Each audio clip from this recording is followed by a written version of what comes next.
So, I've been wanting to do an Ace Attorney video for a while based on the series overall. And when Watch Mojo did a top 10 cases of Ace Attorney, and I felt a little, like it could have been done better. For those of you that don't know, Ace Attorney is one of my favorite series. I've cosplayed Phoenix Wright and Detective Fulbright. Phoenix Wright being my favorite cosplayer for the past 5 years. If you go to any New England conventions, you've seen me in my giant objection. I ham it up. I love the character. And it's one of my favorite series. So, what I want to do is kind of a rebuttal thing. Not a top 10. But I feel we need to accent both the good and the bad of Phoenix Wright, because if you played a lot of Phoenix Wright, you know the bad cases, and you want to talk about the bad cases. So, this is going to be a top 3 and bottom 3 cases of Ace Attorney. This is going to be a lot of off the cuff and a lot of just opinions off the top of my head. I did make a list, but aside from that, not too much else aside from knowledge that I already have. So hopefully you guys enjoy it. Again, not really that scripted. So if you have your own opinions on what you think should be top of the lists or not on the list, please put them in the comments or make your own video, whatever. So here we go. So we'll start with the worst first. Bottom 3. Number 3, Turnabout Trump.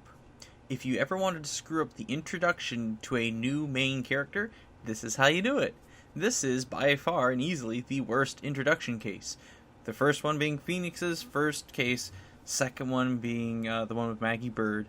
Then you got the case with Dahlia, and then you have Dual Destinies.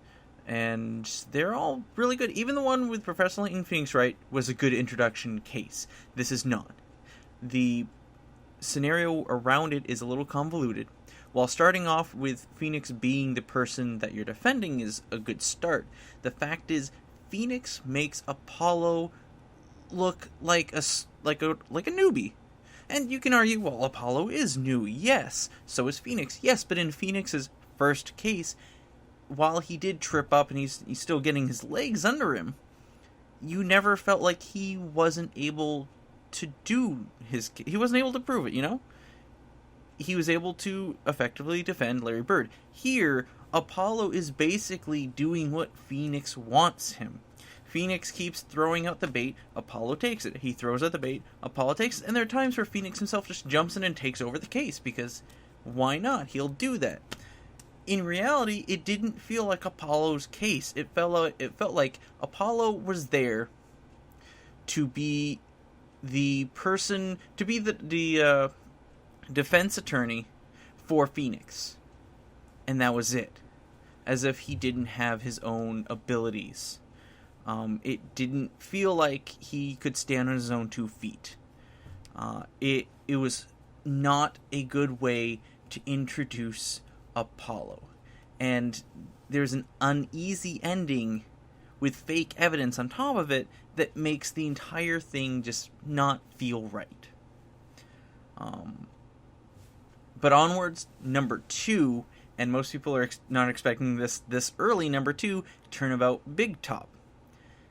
Turnabout Big Top is easily probably one of the worst cases in the core Phoenix Wright games. It's a confusing case from top to bottom, both in what happens, how it happens, who sees it, why they see what they do. Acro's motives are questionable and without logic, okay? I want you to think about this. What is Acro trying to do? He's trying to kill the daughter of the ringmaster. The ringmaster who he thinks of as his own dad, who he puts above all else and heightens above. He's going to kill his daughter because his brother is not dead. He's not dead. He's in a coma. For something that Acro acknowledges was a complete fluke. It was an accident. But we're going to kill the daughter of the man that you respect because why? For what reason? It makes little to no sense. And just the thought of it, like, you can say, well, he's earned his just desserts. He's in his own bed. He made his own bed. He accidentally killed his father figure. He was going to just basically fuck over his own father figure to begin with by killing his innocent father figure's daughter for something that was not her fault. It's stupid. And you know what? for those who don't pay attention, there's actually a plot hole in this case. When you think back to talking to Max, and you're like, well, we need to make this ventriloquist talk. Oh, I hid his dummy in the cafeteria. Okay, we find the dummy. All right, but now let's go to when the dummy talks. Well, I was outside waiting for the daughter to come out so I can propose to her. And during that time, I saw the ringmaster walk on by towards the crime scene. And what does Max say when you first interview him and later on? That he stayed in the ringmaster's room until the police showed up. So when did Max have time to hide Trilo? He didn't. It's the entire case is a giant mess. It's annoying, it's painful, but no, it isn't the worst case in my opinion. The worst case goes to all of the witch trials in Professor Layton versus Phoenix Wright, which... Okay, so the introduction case was good. It took place in, the England. You proved someone innocent. You were good, all right? Now you got the witch trials. The multi-witness testimony and spellbook evidence are poorly explained. It's difficult enough to wrap your head around them, even if you knew the Phoenix Wright games prior, much less if you were a new player that came over because you're a Professor Layton fan. Phoenix is given second billing throughout the entire game. He felt more like an assistant to Layton rather than an equal. It was a missed opportunity between two of the smartest people in basically DS universe. And hell, Layton interrupts the final court proceedings. Oh, no. Phoenix is interrupted by, the story segment with Professor Layton. So you take out all of the hype that you've tried to build through that last case. You just cut it off.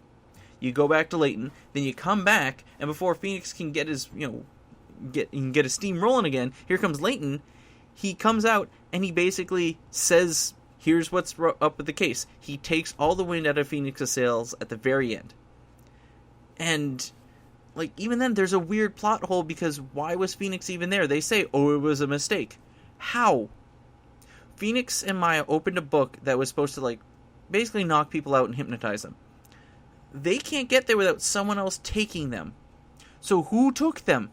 It was a concerted effort, so how was it a mistake? For what reason? This guy just proved this woman innocent. You guys accidentally knock him out. You're like, well, he's knocked out. Might as well take him with us. Psh. There's no reason. Now, why do I put this worse than Big Top? So, when Justice for All was greenlit, the director, the producer, the writer, the big head honcho of Phoenix Wright, Shu Takumi, he was basically told, hey, yeah, this is greenlit. We want a trilogy, and now you have to make this third game in 3.5 months with 5 cases. 5 cases he had to write in 3.5 months. Which includes all the games of Justice for All, including Big Top, and the restaurant case from Trials and Tribulations. That was originally going to be in Justice for All. But they took it out, and they put it into that game. And that case wasn't that great either. But he was able to do it in a short amount of time. Now, some of those cases were really good. Big Top was not. So I put Layton and Phoenix above Big Top because they had all the time in the world to make Layton Ace Attorney. They had all this time, and this is still Shu. Shu did writing and directing for Layton and Phoenix Wright. And he screwed it up worse than when he was on a time constraint to make 5 cases in 3.5 months. You get a pass for being stressed out and having little time. You don't get a pass for that mess of a game. It was embarrassing, and it was a missed opportunity. That's why I put all of the witch trials in a worse position than Big Top. So, what about the top 3 cases? So what were my top three cases? The top three cases that if I had to put them on a pedestal and say this is what Phoenix Wright should be like, what would be those cases? Well, I'm going to start off number 3, the Stolen Turnabout. This is a wonderful reintroduction of Maya, Pearl, Adrian Andrews, as well as notable references to the second and first game. The case starts off with a theft, not a murder, very Lupin the Third-ish. That case then turns into a double jeopardy scheme by the real culprit. If he can be found guilty of one thing, then he can't be found guilty of this murder, and instead it falls onto your original defendant. It's a wonderful little twist. On top of which, you also introduce Professor Godot, who is a series favorite. The courtroom and the case are solid. You get the weird little sections like you do with any Phoenix Wright case, but overall, it's a really solid and really enjoyable case to solve. And the very end is actually one of my favorite endings of any case, where you catch the culprit in a slip of the tongue, because he gives this, I think it's like 13, I don't think it's 13, but it's a very, very, very long cross-examination period, and you have to pick out the one section where he says something contradictory. And it's great. It's a wonderful moment. It gave a lot of really good characters. It gave a good chunk of like reintroduction and development. It was a solid case. It was a solid case that I really enjoy. Now, number 2, Turnabout Academy. This was the third case in Dual Destinies. It's the only case so far that you've been able to play as Athena Sykes, who's the new defender. A new lawyer in Dual Destinies. It has the return of Prosecutor Gavin from Apollo Justice, which a lot of people were very happy with. I had no issues with Gavin. So I was actually happy to see him back. All the witnesses were unique. They were very notable. They're very memorable witnesses. The storyline is very, very good. The person you're defending, you were already introduced to in a previous case. And you have to, defend her from killing her teacher. And all of the students that you meet have their own agendas involved with it. And what they're all hiding and why they're hiding it and what they're doing and what they're saying. It's very real. It's wonderful. It's solid character. It's solid character driven, especially with Robin. Robin notably is one of the better ones to put up on the stand. The ending section is slightly weak with the whole here's a statue thing and how you're supposed to get there. That was a little odd, but that's trumped by the really satisfying breakdowns, plural, of the guilty party and who ends up being the guilty party. Because from the very beginning, you're kind of pissed at this guy for no real reason, and now you get to catch him in this, and it's wonderful. It's really, really good.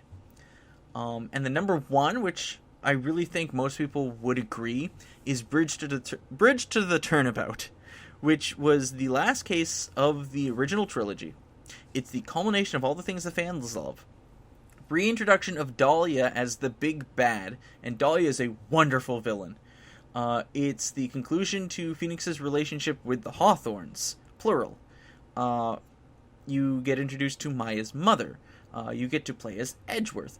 All important series characters make an appearance, from Franziska von Karma to Larry Butts. They all have some amount of development. They've all grown in some way, and you get to experience a lot of that. Edgeworth gets to play with the Magatama a bit. He gets to do Phoenix's job, which is really satisfying and fun. And it's a really intriguing case. There will always be missteps. But once it really starts to roll, it is really satisfying. It's really fun. They bring back the one-time judge, the overly Canadian judge, which is really funny. Edgeworth versus Franziska is really fun. And the conclusions that you get to, especially with Dahlia, are very, very nice, are very satisfying. And really, it is the best way to end and send off the Phoenix Wright trilogy. More needs to be done with that sort of build up to a case. And they tried to do it with Dual Destinies to some effect. I have no real issues with the last case in Dual Destinies. It was actually really satisfying. It just didn't hit that upper echelon of its own individual case. They cut it up into two, and it really didn't transition over well, at least for me anyway. So that's my bottom three and top three. I would love to know what other people think, and I can't wait until I get my hands on Ace Attorney 6 and get to play that. So thank you very much, and happy investigations.